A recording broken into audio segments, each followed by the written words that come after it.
Hey, pig. What's going on? No, you just working out? Running on the treadmill, are you? Going kind of slow, don't you think? Your buddy over here is like going really fast. And you're just going at like a leisurely pace. Look at him. No? You're just going to go slow, huh? Okay. Hello, everybody, and welcome back to another episode of Feed the Beast Monster. Oh, yeah. Today, guys, I want to work on some stuff. I think we're actually going to do the Big Reactor today. I'm going to replace all of these solar panels, set up a Big Reactor. I think that's going to be pretty awesome. But before we get to that, I had a suggestion on a video a couple episodes ago. The one where we're going around giving the bedrock swords to people. I think it was called gift giving. One of those suggestions was to try the auto disenchanter on the bedrock sword. What happens? Can we get looting 5 and sharpness 5 on a book? I don't know. Do we even have an auto disenchanter? I don't. Okay, so we're gonna have to craft one real quick. But I am very curious of what actually happens. How much of this stuff do I have? Okay, I have most of it. We need a machine frame, and we need one of these redstone reception coils. And there we go. Auto disenchanter. Very good. So we need a tesseract or some form of power. Looks like I have some tesseracts in here. Excellent. Okay. So I should have, let's just double check. I have 11 bedrock ingots. I have some bedrock dust. I can turn that into another ingot if I wanted to. We have an extra bedrock sword, so we should be good. If anything bad happens, the sword gets destroyed, whatever, we have a backup. So we also need a book for enchantments to go on to. Let's grab 2 books. We need to put books here. We need to put our sword here, and we need to give it some power. We need to give it a tesseract. So let's do that. So this set to main power. Turn that on. Item mode blocked. Fluid mode blocked. Energy mode receive only. Okay, so it's doing something. I am curious because if this works, if it doesn't destroy the sword, we can get the sharpness, the looting off, put those on books. Then we can disenchant or I guess, what is that called? Uncraft the bedrock sword, recraft it, get those enchants back, and do this over and over and over again, which might be pretty awesome. Oh yeah, look at that, sharpness 5. And this time around, we should get looting 5 off this sword. That is awesome. Oh man, so that unlocks a lot of possibilities for the sword. So you don't have to have sharpness 5 on there. You could put, I don't know, Bane of Arthropods if you really hate spiders, I suppose. Something like that. That's really, really cool. Okay, so now that we can get looting 5 off the sword, I know there's a way in Bibliocraft, at least I've tried this before. There's supposed to be a way we can duplicate enchanted books. I haven't had very good luck doing that before, but yeah, okay. So there's a bit. Oh, what? It broke? No! Okay, well, I guess you can't do that. Now, did that break because I clicked it out of my inventory? Oh, no. Okay, well, you can't do that then. Well, I'm sorry. You can do it, but you lose your sword. I was hoping that we could uncraft it and then recraft it and then do this over and over again. Oh, well. I guess they thought of that exploit, huh? Very cool. Okay, so we got some pretty cool books that we can put on other weapons and tools and things like that. So let's grab our other sword. There we go. I wonder... Yeah, you can't. I don't think you can put sharpness 5 and sharpness 5 and get sharpness 6, can you? I don't think they'd let you do that. Do we have an anvil around here anywhere? I know there's one over at the spawn. Let's go head over there real quick. Let's see what happens. Pretty sure we can't do this, but, you know, it's worth a try. And, yeah, the anvils are in here, right? No, we don't have any anvils anymore. I thought I saw anvils in there. There are anvils. It's just hard to get to. I need to break this guy to get to it. Okay, there we go. So if we take this sword plus sharpness 5. Yeah, we can't go any higher. What about looting? That brings it down to looting 3. That's not good. Okay, well, yeah, thought we'd give that a try as well. Let me grab that crystal. We'll put it back. There we go. Awesome. There you go, pig. Now you're picking up the pace. That's what I like to see. A little hustle. So what it looks like happens is if you take the pig off the treadmill, put them back on, they just kind of walk kind of slowly. But if you leave the age and come back, like change dimension or log out and log back in, I assume, then they're speed running. So yeah, that's a thing. So let's go ahead and start working on the big reactor stuff. Okay, so I have built, I don't know, not a really great one, but a decent big reactor in Agrarian Skies. So I kind of know what I'm doing a little bit. I've seen some designs out there. I know there's a few different types that we can do. I'm interested in changing it up and seeing what we can make. Let's put this out of disenchanter away. We don't need that anymore. So put these books away as well. Okay, so we need to look at the Big Reactors mod. So Big Reactor Big Reactors.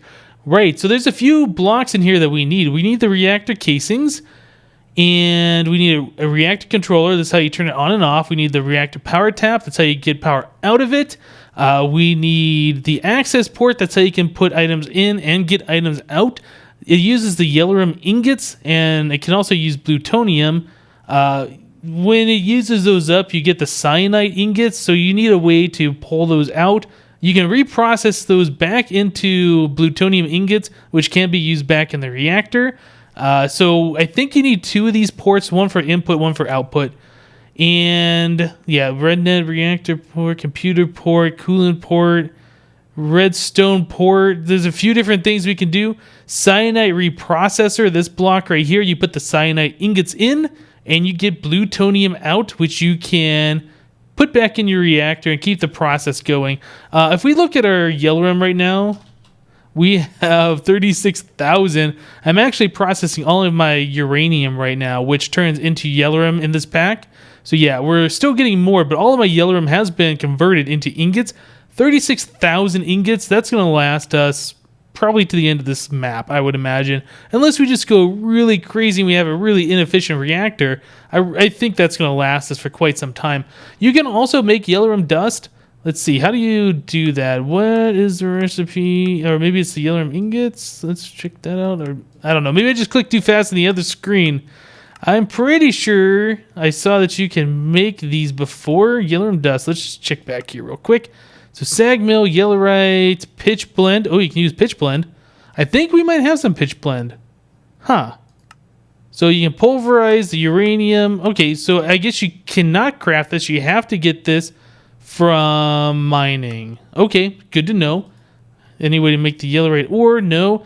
But it did look like that we could use, yeah, the mimikite. Oh, you have to use quite a lot of it to double it, right? Pyrotheum dust, auto smelt, it kind of looks like.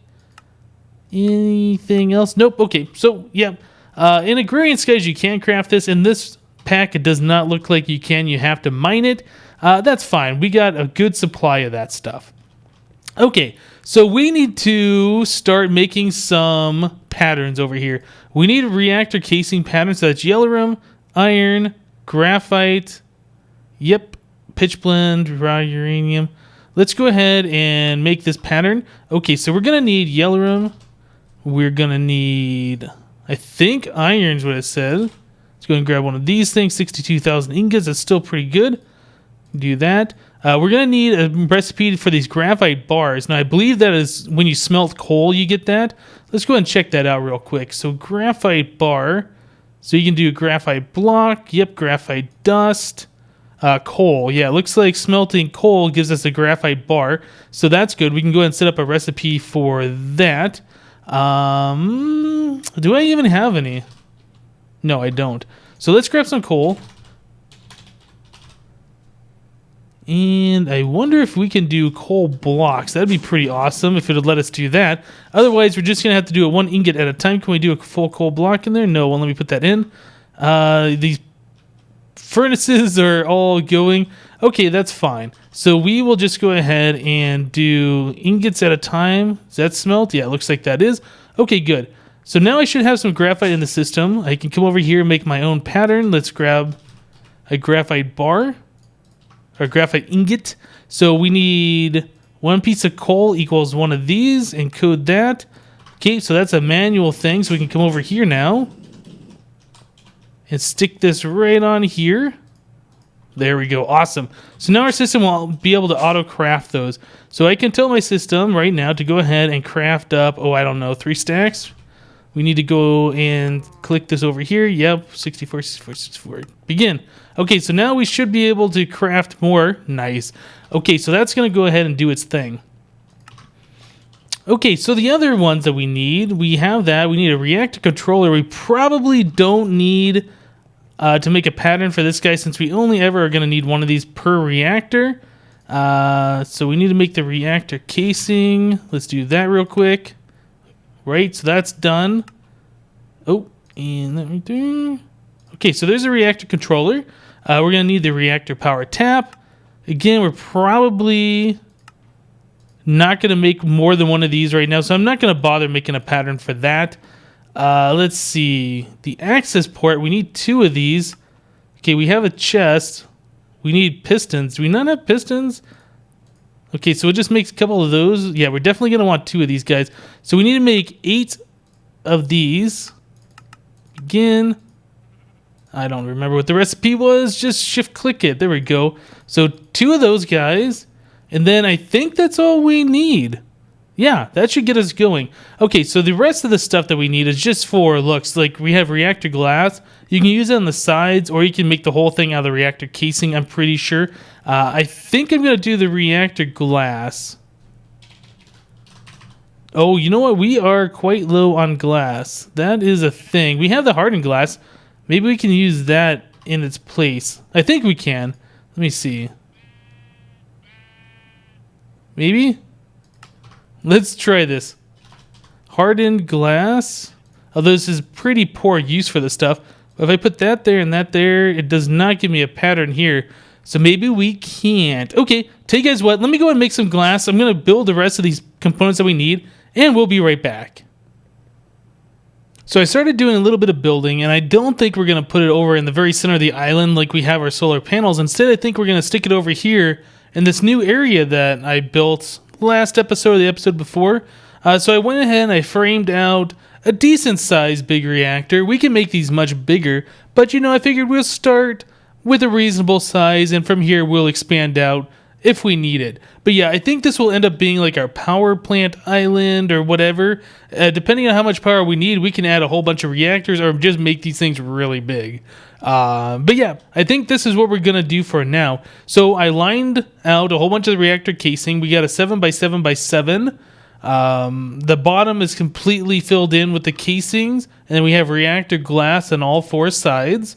So yep, we are pretty much ready to go. So the next thing we need to do is we have to put in reactor control rods, and we have to make some of the yellow room fuel rods too. So I think we're going to try a different pattern from what I've done before. What I've done before is have like 5 control rods in the center and kind of in an X pattern. And then I just filled everything else in with the liquid cryothium. We're going to try something different. Okay, we're going to do a ring of of control rods in the center of 8 of them. So let's get some of these yellow room fuel rods. So this is 6 tall. The 7th will be the... No, I think they're 5 tall, actually. So we need like 40 of those things. Let's go ahead and craft 40 of those. Hopefully that's just going to go through. Is it not going to go through? Oh, no. Okay, looks like we are missing something. Let's go figure out what that is. I thought the control rods were pretty easy. It just does not want to craft them for some reason. Okay, so what is in a yellow room fuel rod? Just so we know. So it's iron, graphite bars, iron. Are we waiting on like graphite bars or something? There's nothing else in the system. Let's break the controller, put it back, see if we can auto craft it once again. Yellow. 40, please. Still not crafting, huh? I don't know what the deal with that is. Okay, you know what? Let's cancel this here. And we'll just do it by hand. We should have all the materials required. Oh, maybe we don't have all the materials required. So what are we missing? Graphite bars. Okay, I guess we just didn't have that done. So let's craft up a few stacks of that. That'll go ahead and go. What was the other piece in the center? We needed yellow. So if we do that, okay, yeah, we can go ahead and click these. Very good. So we need 40 of these guys. I think that's the right number. If not, that's fine. Like I said, we'll probably be expanding these out a little bit more. So if we make too many, we just have extras. That's not a big deal. Okay, so there's 40 of those guys. Let's head back over to our big reactor. Right. So we need to put these guys in here. We're going to do a pattern like this. I'm going to try this out. I'm not sure if this is better or worse than what I've done before, but it seems like it's going to be a pretty cool design anyway. So yeah, all of these get filled up with the yellow when we're all said and done. Okay, so that's all right like that. So now we have to put the control rods on top. Okay. Very good. And yeah, once we complete the structure, this thing should form up. I'm curious. Those control rods look a little weird. Let's just go ahead and put these all in here. See if it turns into the multi-block structure or not. I'm actually not sure if we need the controller in there for it to happen.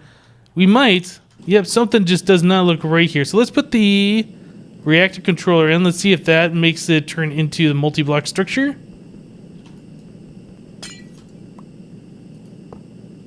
There we go. Yeah, that looks a little bit better. Okay. Whoa, hey.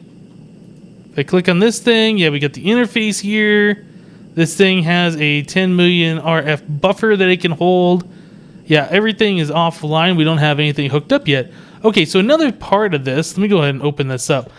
We can do completely air-cooled, which does work, but it produces a lot of heat, which I do believe causes the reactor to be inefficient. So what we want is to have some kind of liquid in here to cool it off. I believe you can use water as a very basic one. What I've done in Agrarian Skies is use the liquid cryothium, but what I hear is for these reactor designs, if you have something similar to this where you have control rods and you have like a liquid between them, you're supposed to put the liquid cryothium in here, and then you're supposed to do like liquid ender around the outside. So I think that's what we're going to do. So we need a whole bunch of this stuff.